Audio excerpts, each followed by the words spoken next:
మూడవ ఓడిఐ మ్యాచ్లో ఘన విజయం సాధించిన టీమిండియా ఈ సిరీస్ని 3-0 తేడాతో క్లీన్ స్వీప్ చేసింది. దీంతో పలు రికార్డ్స్ కూడా బ్రేక్ అయ్యాయి. ఈ వీడియోలో వాటన్నిటి గురించి డీటెయిల్గా మాట్లాడుకుందాం. ముందుగా మ్యాచ్ విషయానికి వస్తే టాస్ గెలిచిన ఇంగ్లాండ్ ఫీల్డింగ్ ఎంచుకుంది. రెండవ మ్యాచ్లో కెప్టెన్ కీలక ఇన్నింగ్స్ ఆడగా నిన్నటి మ్యాచ్లో వైస్ కెప్టెన్ ఆడారు.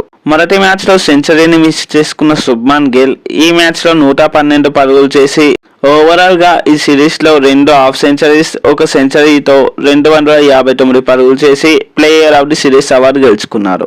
అలానే ఈ మ్యాచ్లో man of the series award కూడా గెలవడంతో 2022 నుండి ఓడిఐస్లో అత్యధిక సార్లు గెలిచిన ఇండియన్ ప్లేయర్గా రికార్డ్ క్రియేట్ చేశారు. So let's back to the game.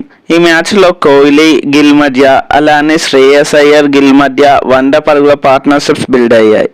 ఈ మ్యాచ్ స్కోర్ 300 దాటిందంటే ఈ 2 పార్ట్నర్షిప్స్ వల్లే. ఛాంపియన్స్ ట్రోఫీకి ముందు విరాట్ కోహ్లీ కూడా ఈ మ్యాచ్తో మంచి ఫామ్లోకి వచ్చారు. ఈ మ్యాచ్లో విరాట్ నుండి మంచి బ్యాటింగ్ చూసాం. అలానే వచ్చిన అవకాశాన్ని సద్వినియోగం చేసుకున్న శ్రేయస్ అయ్యర్ కూడా 78 పరుగులతో మంచి ఇన్నింగ్స్ ఆడారు.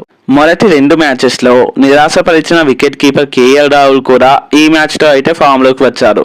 40 పరుగులు చేసి పర్లేదని అనిపించారు. ఇదైతే టీమిండియాకి గుడ్ న్యూస్ అని చెప్పుకోవాలి. ఛాంపియన్స్ ట్రోఫీకి ముందు ఆల్మోస్ట్ అందరు ప్లేయర్స్ కూడా మంచి ఫామ్లోకి వచ్చారు. సో 50 ఓవర్స్లో టీమిండియా 356 పరుగులు చేసింది. భారీ టార్గెట్తో చేస్లోకి దిగిన ఇంగ్లాండ్ని మన బౌలర్స్ ఊచకూట కోసారు. కేవలం 34 ఓవర్స్లోనే ఆల్అవుట్ చేసి 2వ అతిపెద్ద విజయాన్ని అందించారు. ఈ మ్యాచ్లో అందరు బౌలర్స్ కూడా వికెట్స్ తీసి అబ్బురపరిచారు. హర్షదీప్ సింగ్, హర్షిత్ రాణా, అక్షర్ పటేల్, హార్దిక్ పాండ్యాకి చెరో 2 వికెట్స్, వాషింగ్టన్ సుందర్, కుల్దీప్ యాదవ్కి చెరో 1 వికెట్ తీశారు. దీంతో టీమిండియా భారీ విజయాన్ని సాధించింది. సో ఇది వీడియో. ఈ వీడియోపై మీ ఒపీనియన్ కింద కామెంట్ చేయండి. వీడియో నచ్చితే లైక్, షేర్, సబ్స్క్రైబ్ చేయండి. Thanks for watching. జై హింద్.